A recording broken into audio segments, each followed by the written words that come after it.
indikator keimanan dalam bentuk sikap batin.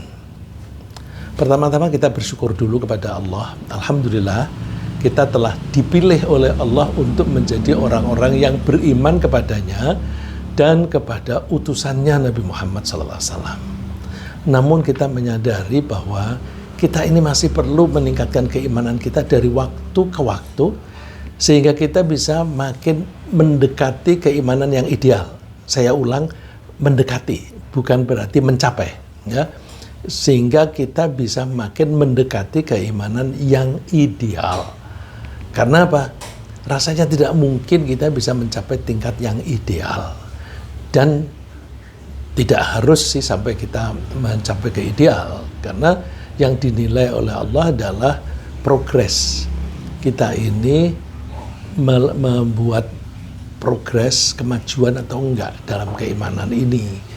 Kalau kita dalam proses atau proses kemajuan atau selalu in progress, itu yang dinilai oleh Allah, bahwa kita itu sungguh-sungguh.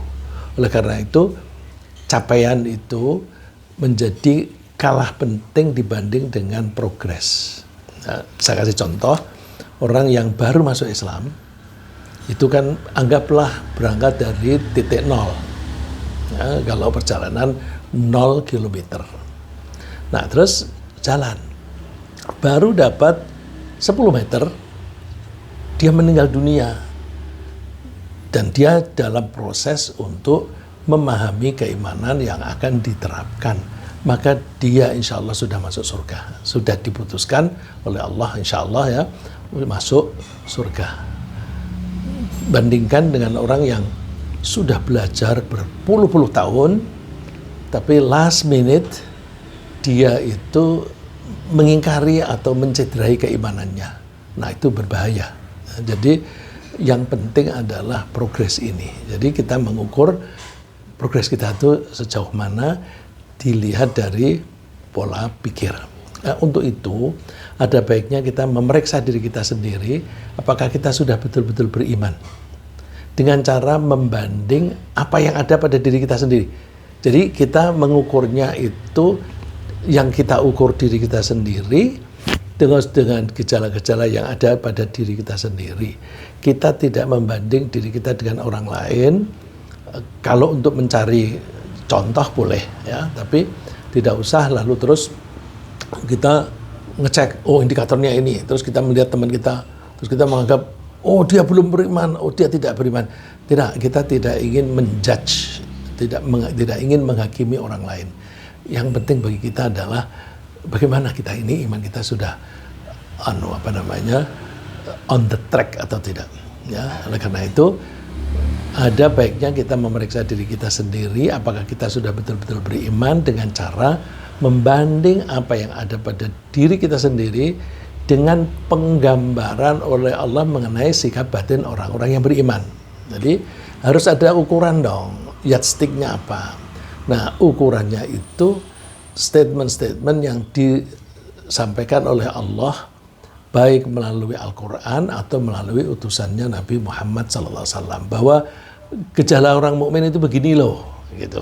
Nah, terus coba kita cek, saya sudah seperti itu apa belum? Nah, lalu memeriksa diri sendiri atau yang kita sehari-hari suka nyebut introspeksi, ya, semacam ini itu sangat penting karena Allah selalu menguji kita, menguji dengan berbagai cara. Jadi kita jangan menyangka bahwa kalau kita sudah mengatakan aku beriman kepada Allah, kemudian Allah membiarkan kita begitu saja tidak diuji. Enggak. Justru ketika kita menyatakan aku beriman, langsung Allah menguji, benar nggak, jujur nggak. Nah, karena kejujuran itu termasuk kriteria keimanan. Dengan demikian Allah itu tahu siapa di antara kita ini ketika mengucapkan asyhadu an la ilaha illallah itu jujur apa enggak. Ya, Allah berfirman, ahasiban nasu ayyutraku ayyaqulu amanna wa hum la yuftanun.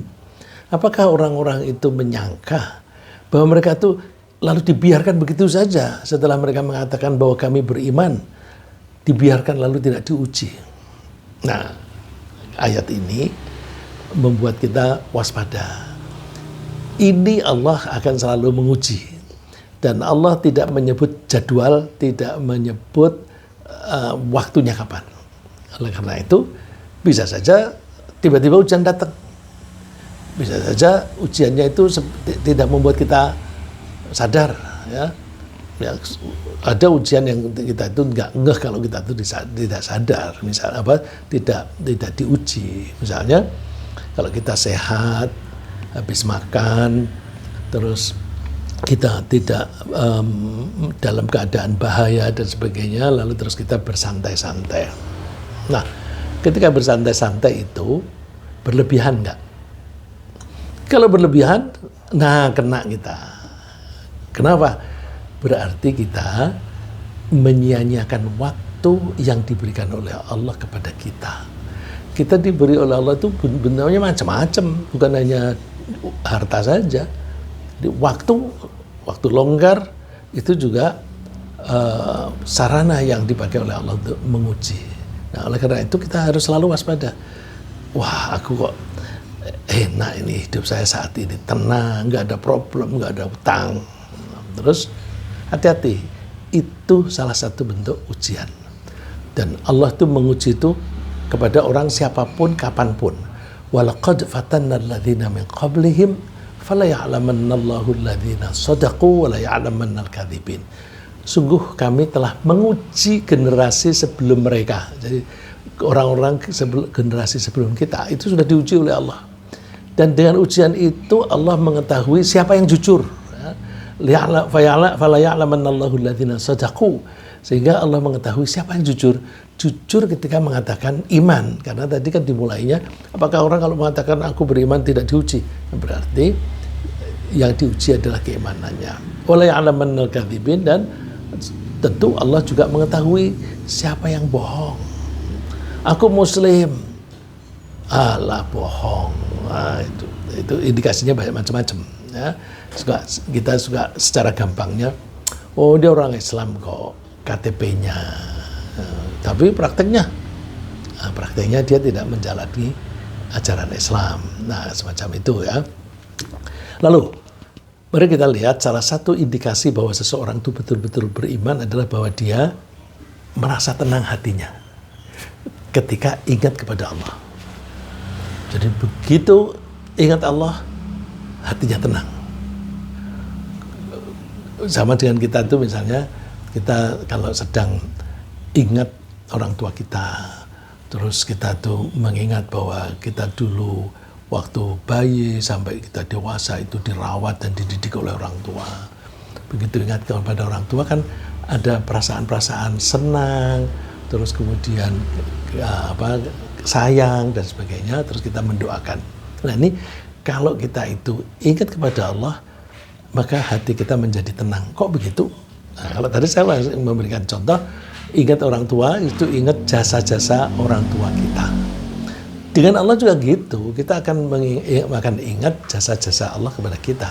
Ya, jadi ketika ada tanda-tanda bahwa seseorang itu akan segera memiliki anak misalnya ada seorang wanita hamil yang pertama atau yang keberapa misalnya, terus dia ingat kepada Allah.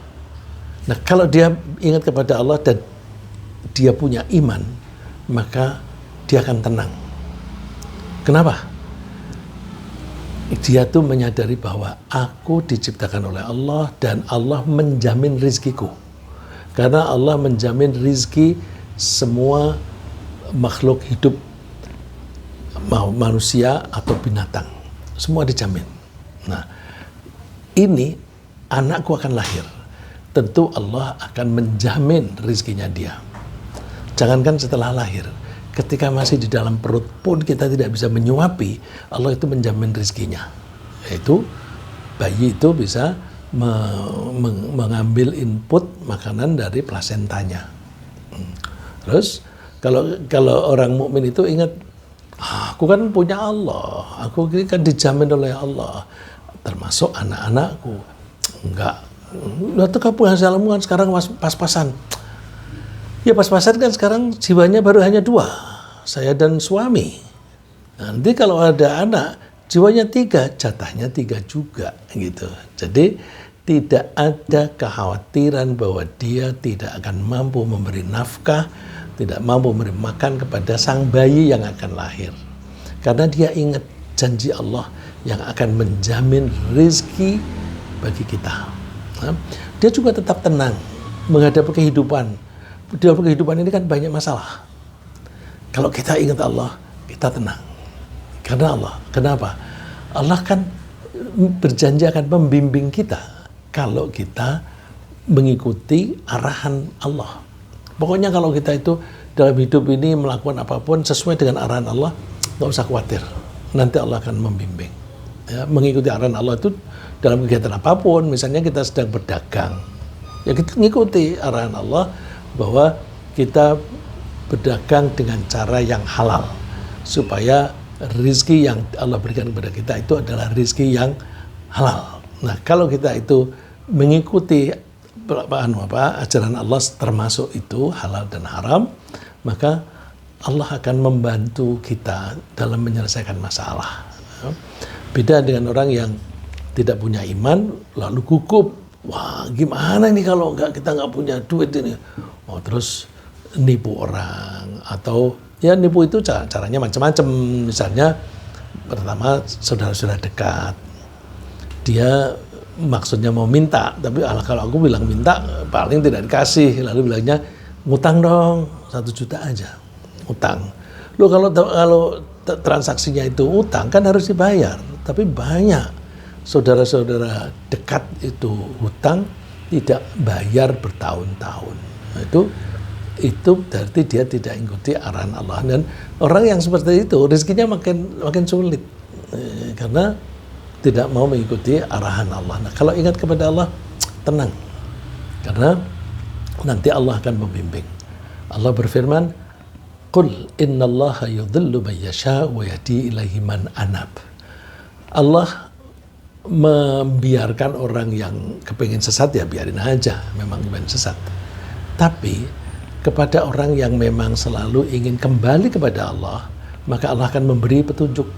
Nah, tadi berdagang, aku dagang mengikuti tata cara yang digariskan oleh Allah, itu antara lain yang halal, dan ketika aku bekerja tidak boleh melupakan tugas-tugas inti yaitu sholat dan sebagainya. Nah, itu kalau seperti itu kan berarti pikiran kita selalu merujuk kepada Allah. Nah, itu orang yang anab, selalu kembali kepada Allah. Nah, mereka itu alladzina amanu wa tatma'innu qulubuhum bidzikrillah. Mereka itu beriman dan hati mereka itu tenang ketika ingat Allah. Nah, zikir itu bisa diartikan ingat, bisa diartikan menyebut. Saya cenderung menyebut tapi sambil ingat, atau ingat dalam hati tapi tidak sempat mengucapkannya. Dan lebih banyak kita itu ingat kepada Allah tanpa mengucapkan. Ya, buktinya misalnya ketika kita berdagang, kita sedang negosiasi menjual atau membeli, kan tidak mungkin sambil ini harganya berapa Pak? 100.000, subhanallah. Berapa harganya? Subhanallah 100.000. Nah, nanti orang itu malah menganggap kita ini kurang sehat ini. Jadi lisan kita ngomong tentang bisnis, tapi hati kita, pikiran kita nyambung ke Allah. Apakah boleh aku misalnya menawarkan harga terus sambil bersumpah? Ya nggak boleh, aku belinya aja sumpah deh lebih dari itu. Jadi dia bilang sumpah aku belinya aja lebih dari 100.000, dia menawarnya 100.000. Nah, supaya mempengaruhi pembeli itu, ya deh aku tambahin deh biar ada keuntungan bagimu. Nah, itu sudah menjadi tidak halal, ya, karena ada penipuan, ada kebohongan. Ya. Nah, kalau orang selalu mengikuti ya, apa yang diajarkan oleh Allah, aku jujur aja, nanti Allah akan menjamin rezekinya orang itu, karena pembeli itu lebih suka beli barang dari orang yang jujur. Kalau ada indikasi bohong saja, nanti dia pernah bohong kok, maka bisa saja lain kali bohong lagi. Ala bidzikrillah tatma'innul qulub. Ketahuilah bahwa hati itu memang punya karakter tenang kalau orangnya itu ingat kepada Allah. Jadi kita indikasinya antara lain adalah bahwa aku ini kalau ingat Allah, hatiku tenang nggak? Kalau ingat Allah kemudian malah maki-maki, itu tidak beriman. Atau ingat Allah malah mengeluh, kenapa sih Allah tidak memberi aku rizki yang cukup, misalnya begitu. Itu menyalahkan. Loh, memang nyatanya penghasilanku kurang. Nah, kamu pandai membaca dong. Kalau kamu penghasilanmu kurang, padahal kamu sehat, kamu punya kekuatan dan sebagainya. Kalau kamu ini penghasilanmu kurang, itu artinya Allah mencambuk kamu. Allah menyuruh kamu kerja yang lebih baik dong. Kerja yang lebih baik. Nah, jadi menerjemahkan rezeki yang kurang bukan sebagai kesalahan Allah dalam memutuskan rezeki kita, tapi kepada diri kita. What's wrong with me? Salahku apa? Kok rezekiku agak seret begini? Ya. Kemudian lebih jauh lagi, tadi kan tenang hati ya. Lebih jauh lagi itu bahwa ketika disebut nama Allah dan ketika dibacakan ayat-ayat Al-Quran, seorang yang betul-betul beriman itu akan tergetar hatinya. Tergetar ini tidak harus berarti deg-degan ya. Tergetar hatinya itu tergeraklah hatinya. Nah, tergerak itu bisa ke arah positif. Kalau diibaratkan pengaruh yang membuat senang, riang, atau rasa terima kasih, itu emosinya naik. Tapi kalau sedih, itu emosinya turun. Nah, gerakan naik turun ini itu termasuk getaran yang ada di hati ketika mendengar ayat Al-Quran. Getaran itu misalnya gini, kalau kita baca Al-Quran, terus kita kebetulan ketemu dengan ayat yang mengatakan bahwa kamu jangan makan harta anak yatim. Orang yang makan harta anak yatim sama dengan makan bara api. Langsung hatinya tergetar. Tergetar itu lihat dia pernah bersalah nggak? Waduh, aku dulu waktu orang tua saya meninggal, adik-adikku masih kecil, aku kuasai semua hartanya. Ini berarti kan aku makan harta anak yatim. Bergetarnya apa? Deg-degan, takut bahwa ini aku berdosa, aku bisa masuk neraka. Karena bayangannya akan masuk neraka, dia takut. Takut itu membuat hatinya bergetar. Nah, kalau dia itu membaca Quran, Al-Quran itu banyak isinya nasihat-nasihat, terus kemudian dia merasa ditegur, wah, itu hatinya tergetar. Atau misalnya memuji-muji orang yang kelakuannya begini, yang sabar dan sebagainya, itu akan mendapatkan surga. Terus hatinya tergetar. Alhamdulillah, selama ini aku sudah memenuhi kriteria yang disebutkan oleh Allah di sini. Ya Allah, izinkan masukkan saya ke dalam golongan orang yang seperti ini. Senang. Nah, kesenangan itu emosi juga naik. Ya, dari kalau pakai bahasa psikologi itu ada excitement. Ya. Excitement itu bisa positif, bisa negatif. Mohon maaf kalau saya salah. Kalau di antara bapak-bapak dan ibu-ibu ada yang paham tentang psikologi, saya bisa dikoreksi. Karena saya ini baca psikologi itu hanya baca-baca sendiri, ya, maka ada kemungkinan saya salah paham. Ya, terima kasih. Jadi kalau kita itu ingin ngecek ketika membaca Al-Quran, hati kita itu tergerak enggak? Ya, bahasa Al-Qurannya itu tergetar. Karena getaran itu bisa karena merasa disayangi oleh Allah. Alhamdulillah, ini Allah mengatakan Allah menjamin rezekinya orang yang bertakwa. Kemarin itu aku nggak punya duit, aku nggak tahu dari mana. Datang teman kemudian tanya dagangan, langsung beli. aku dapat keuntungan. Siapa tahu bahwa dia akan aku akan kedatangan tamu, dan tamu itu akan membeli dan aku mendapatkan keuntungan. Terima kasih Allah. Nah, itu hatinya tergetar. Ya. Kemudian kalau misalnya nadanya ayat Al-Quran itu Allah murka. Misalnya diambil contoh, ambil sejarah masa lalu, Allah murka kepada suatu masyarakat, terus murkanya bentuknya ini, terus kita tergetar, lah aku juga melakukan itu, wah jangan-jangan aku akan terkena siksa ini. Terus tobat, tobat, ya Allah ampunilah saya dan sebagainya. Nah itu indikasi orang beriman. Itu artinya apa? Orang mukmin itu hatinya betul-betul hidup bereaksi ketika ada rangsangan tertentu. Reaksinya selalu yang proporsional dan sebagainya. Nah, Allah menyebutnya innamal mu'minuna alladzina idza dzukirallahu wajilat qulubuhum. Ini mirip dengan yang tadi. Sesungguhnya orang-orang yang betul-betul beriman hanya orang yang ketika disebut asma Allah hatinya bergetar. Wa idza tuliyat alaihim ayatuhu zadatuhum imana. Ketika dibacakan ayat-ayat Al-Qur'an dia bertambah iman. Wa ala rabbihim yatawakkalun, dan mereka berserah diri kepada Tuhan mereka.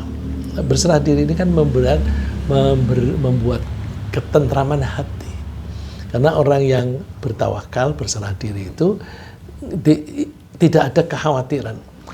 Aku kan nanti sudah dijamin oleh Allah. Udahlah, aku pasrah saja kepada Allah. Yang penting aku kerja keras. Rizki seberapa terserah Allah. Nah, itu namanya tawakal.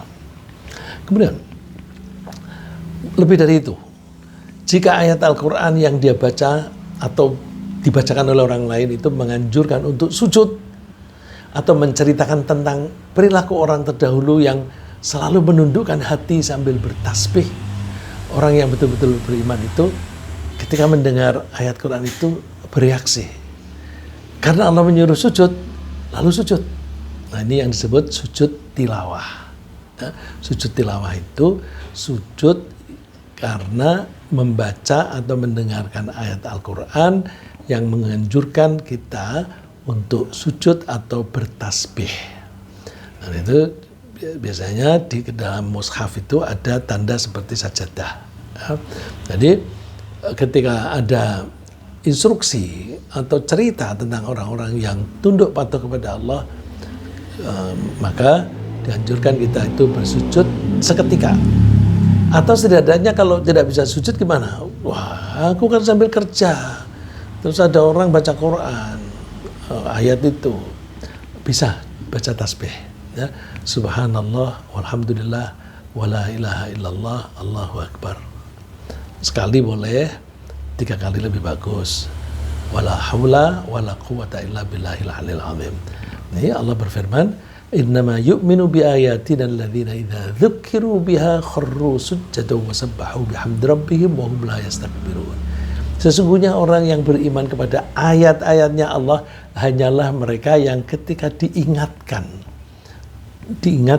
dengan ayat-ayat tadi, maka mereka kharru sujjada, menyungkurkan diri untuk sujud, dan mereka bertasbih sambil memuji Tuhan mereka. Jadi subhanallah walhamdulillah, ya, kan sujudnya aktivitas, terus gerakan, ya, terus wasabbahu membaca tasbih subhanallah, bihamdi rabbihim sambil memuji, subhanallah walhamdulillah, wala ilaha illallah, Allahu akbar, wa hum la yastakbirun.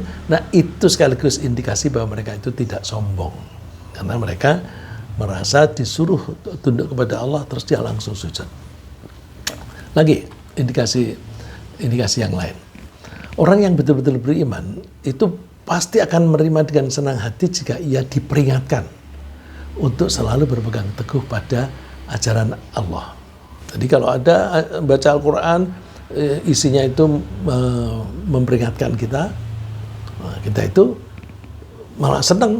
Karena apa? Alhamdulillah aku diingatkan, tidak keterlanjut, tidak kebablasan begitu. Ya, karena kalau tidak ada peringatan begitu bisa kebablasan. Kita ini sebenarnya kan setiap dari waktu ke waktu kan butuh nasihat. Cuma tidak banyak orang yang bersedia menasihati kita karena masing-masing orang itu sibuk. Karena sibuk maka tidak menyempatkan diri untuk memberi nasihat kepada orang. Lalu terus ya udahlah itu urusan dia begitu. Atau bisa juga orangnya punya waktu tapi kalau kita itu kalau dinasihati menolak atau kita kalau dinasihati itu ngeles, itu orang nasihati kita malas. Ngapain? Dia kalau dinasihati juga tidak menerima dengan baik, malah ngata-ngatain. Nggak usah lah, biarin aja tanggung jawab sendiri-sendiri. Nah, kalau kita tidak ada yang menasihati begitu, baca Quran aja. Al-Quran itu isinya antara lain adalah mau'idhah. Mau'idhah itu nasihat. Ya. Misalnya, ketika kita baca Al-Quran, kemudian kita merasa ditegur. Ditegur bahwa Allah melarang curang dalam berdagang. Misalnya baca Bismillahirrahmanirrahim. Wailul lil mutaffifin alladzina hum an salatihim wailul lil mutaffifin alladzina idza ktalu 'alan nasi yastawfun wa idza kaluhum aw wazanuhum yukhsirun. Celakalah orang yang curang. Terus wah, aku ditegur oleh Allah ini, nggak boleh curang. Jadi aku harus jujur ketika berdagang. Nah, orang yang beriman membaca ayat-ayat semacam itu langsung merasa dinasihati. Dan kalau demikian berarti nasihat itu bermanfaat untuk kita. Wa dzakir fa inna dzikra tanfa'ul mu'minin. Nabi Muhammad itu dianjurkan oleh Allah, berilah kamu peringatan. Jadi orang yang berbuat salah, peringatkan. Karena peringatan itu berguna untuk orang yang beriman. Berguna itu artinya efektif, kita merespon dengan baik. Kalau kita ngeles, nah itu berarti kita resistant. Nah, kalau resistant ya itu bandel. Orang Islam itu tidak bandel. Orang Islam itu hatinya lunak. Kemudian ada lagi tanda-tanda keimanan dari sikap. Tanda-tanda keimanan juga terasa ketika kita itu berbicara mengenai ketentuan Allah yang oleh orang-orang yang tidak beriman dianggap berbeda dengan pengetahuan mereka. Jadi misalnya kalau ada statement dari Allah, kemudian kita belajar fisika kayak atau biologi atau apa, terus statement dari guru atau orang yang memberi penjelasan kita tentang fisika itu berbeda dengan kata Allah. Nah itu orang yang betul beriman itu mesti langsung dia memilih yang firman Allah. Ya. Jadi misalnya ini contoh, kita bangsa Indonesia ini pada umumnya terlebih dahulu mempelajari logika dari sumber-sumber atau buku-buku yang tidak mengaitkan penalarannya dengan ajaran agama.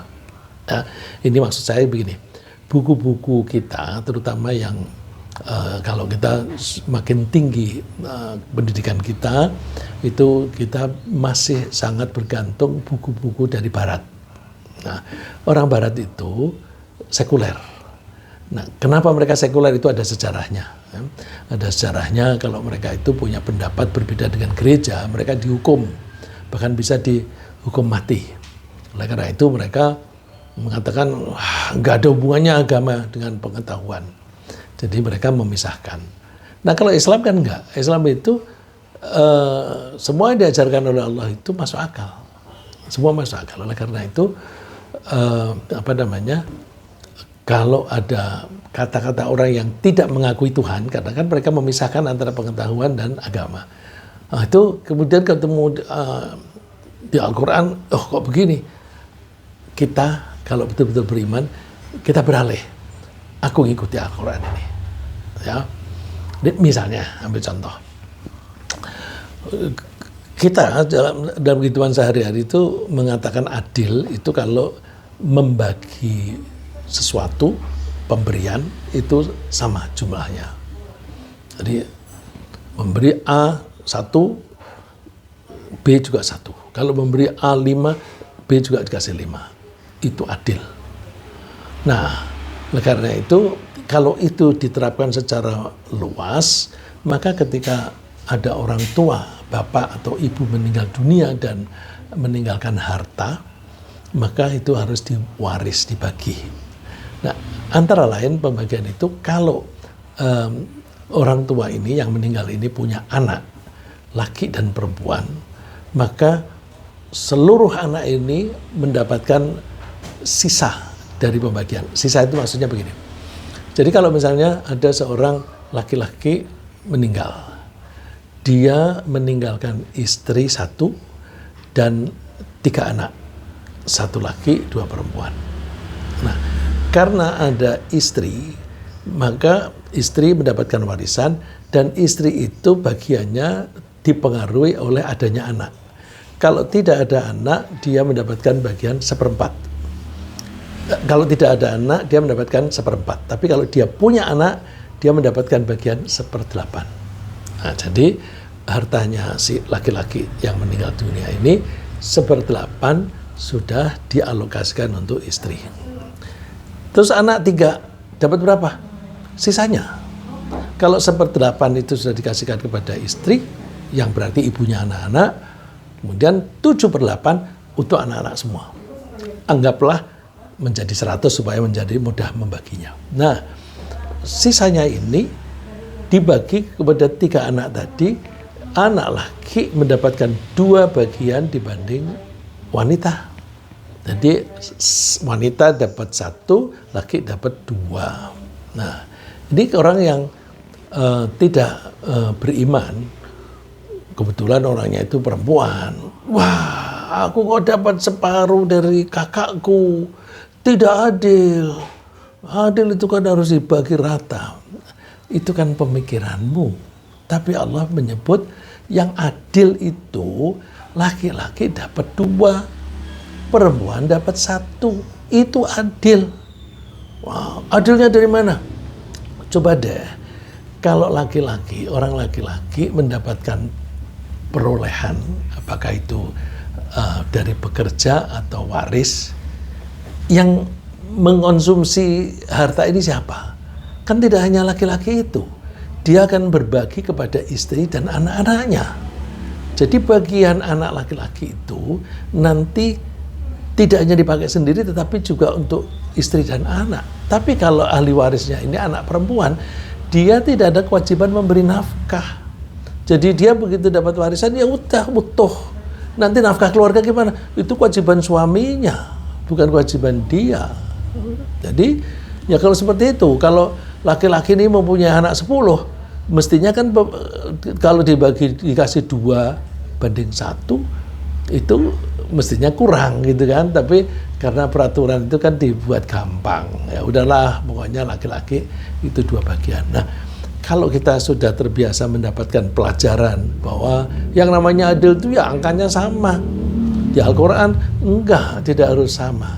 Nah, ini kalau orang beriman, ya deh aku ikuti ini. Meskipun bagianku lebih kecil. Itu berarti betul-betul beriman. Ya. Kemudian, dengan demikian akan lebih adil jika anak laki itu menerima pembagian 2 kali lipat dari perempuan, dan orang perempuan ini langsung menyatakan tunduk patuh kepada Allah. Ya udah, aku nurutnya kepada Allah, yang mengalokasikan bagian bagi dia itu setengah dari bagian saudaranya sekandung yang lelaki. Nah, ini Allah menyebutnya dalam Al-Quran, innama kana qaulal mu'minina idza du'u ila Allahi wa rasulihi liyahkuma bainahum ay yaqulu sami'na wa ata'na. Sesungguhnya kata-kata orang yang beriman, nah ini kan indikasi kan, kata-kata orang beriman itu ketika dipanggil kepada Allah dan Rasulnya, artinya kalau Rasulnya sudah tidak ada, ya Al-Quran mewakili Allah, Rasulnya itu diwakili dengan hadis. Terus hukumnya gimana? Rujukannya Quran dan hadis. Terus keputusannya begini. Mereka akan mengatakan sami'na wa ata'na. Ya, aku mendengar dan aku taat. Sami'na wa ata'na. Wa ulaika humul muflihun. Mereka itulah orang-orang yang beruntung. Lagi. ketika kita sholat, di situ juga ada indikasi keimanan. Nah, jadi kita juga bisa mempertanyakan pada diri kita sendiri, apakah kita ini sudah betul-betul beriman. Terus kita memperhatikan indikatornya apa ketika sholat. Kita sholat itu khusyuk nggak? Khusyuk itu artinya tunduk. Ya. Jadi kalau sholat sambil petendang, itu tidak khusyuk. Ya. Karena khusyuk itu tunduk. Nah, supaya bisa tunduk itu antara lain mesti fokus perhatian, bahwa apa yang diucapkan itu tuh percakapan dengan Allah. Kalau percakapan berarti harus mengerti dan sebagainya. Itu teknisnya. Tetapi semua teknis itu diharapkan akibatnya adalah ketundukan kepada Allah. Nah, Allah menyebut qad aflahal mu'minun alladzina hum fi salatihim khashi'un. Beruntunglah orang-orang yang betul-betul beriman, yaitu orang yang khusyuk di dalam sholatnya. Lagi, indikator lain lagi. Juga termasuk indikator keimanan seseorang adalah bahwa dia tidak akan menyia-nyiakan waktu. Nah, tadi saya sebut ada menyia-nyiakan waktu kan. Dia tidak akan menyia-nyiakan waktu, atau waktu itu kan kalau kita ambil secara menyeluruh kan umurku 40 tahun, 50 tahun, 70 tahun. Nah, 70 tahun itu kan kita menyebutnya umur, dan itu isinya kan waktu. Nah, waktu itu diberikan oleh Allah dengan alokasi yang terbatas.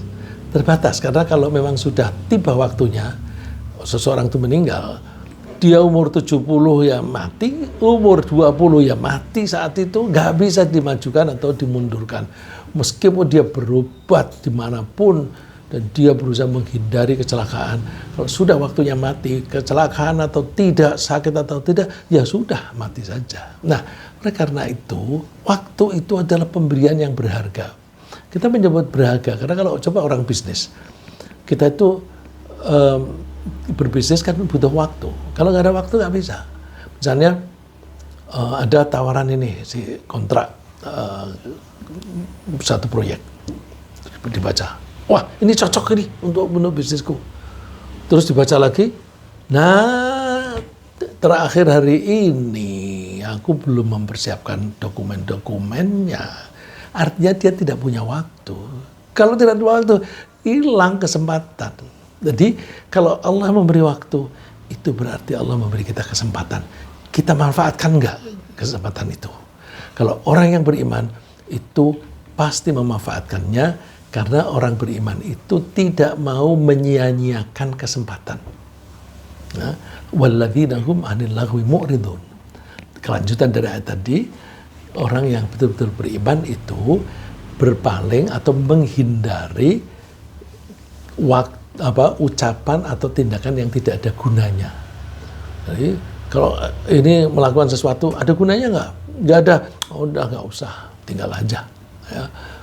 Jadi ya kadang-kadang orang itu sarananya yang kurang pas ya. Misalnya ulang tahun terus ngajak teman-teman untuk kumpul bersenang-senang. Kumpulnya di diskotik. Diskotiknya terbakar, mati. Siapa tahu kalau dia akan mati di situ. Ya. Jadi hati-hati memanfaatkan waktu yang diberikan oleh Allah. Kemudian pada orang yang betul-betul beriman, itu kita tidak akan menemukan tanda-tanda keraguan padanya. Jadi orang kalau beriman, iman itu keyakinan. Jadi kalau kita itu beriman, mau melakukan suatu tindakan harus kita pelajari benar sampai kita yakin bahwa itu benar, itu baik, itu insya Allah akan menghasilkan sesuatu itu. Jadi ada keyakinan. Nah, kalau kita ragu-ragu nggak boleh jalanin. Kalau ragu-ragu, udah jangan diterusin. Ya, karena indikasi keimanan adalah keyakinan. Apapun yang dilakukan oleh orang yang beriman itu pasti berdasarkan keyakinan. Terus dia orang mukmin itu membutuhkan bukti atau harus membuktikan kejujurannya dalam beriman dengan kesediaannya untuk mengerahkan seluruh pikirannya, tenaganya, dan hartanya untuk melakukan kegiatan-kegiatan yang berguna sesuai dengan ajaran Allah. Yang seringkali kegiatan-kegiatan yang sesuai dengan ajaran Allah itu disebut kegiatan yang mengikuti path, mengikuti rute menuju ke Allah. Ya. Dagang yang mengikuti aturan-aturan Allah, mengikuti rutenya Allah ini, berdagang itu termasuk berjuang di jalan Allah. Nah, jadi berjuang itu bahasa Arabnya berjihad di jalan Allah fisabilillah. Berjihad fisabilillah itu tidak harus perang. Berdagang itu juga harus berjihad. Innamal mu'minuna alladzina amanu billahi wa rasulihi tsumma lam yartabu wa jahadu bi amwalihim wa anfusihim fisabilillah. Sesungguhnya orang-orang yang betul-betul beriman adalah mereka yang percaya kepada Allah dan Rasulnya, kemudian mereka tidak ragu-ragu. Nah, ketidakragu-raguan itu tercermin dari sikap dia. Apa itu? Dia berani berinvestasi.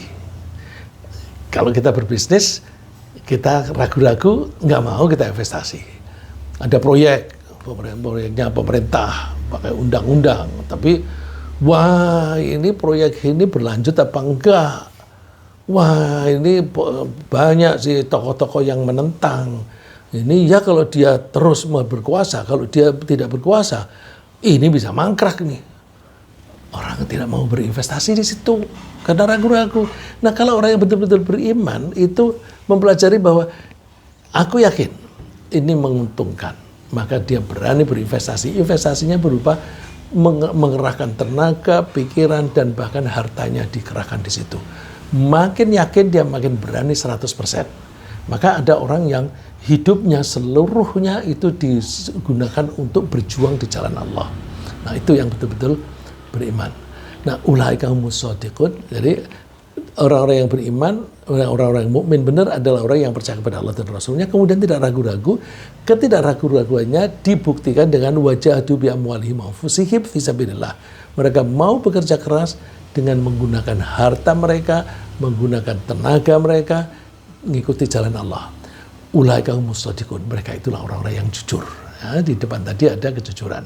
Nah, kemudian kalaupun orang yang betul-betul beriman itu suatu saat terjerumus ke dalam suatu kesalahan atau pelanggaran terhadap aturan Allah, ya seringkali karena tidak sengaja, maka orang itu cepat-cepat mohon ampun kepada Allah sambil tetap tekun beribadah, tetap memuji kepada Allah dan berhati-hati tidak akan melakukan pelanggaran itu lagi.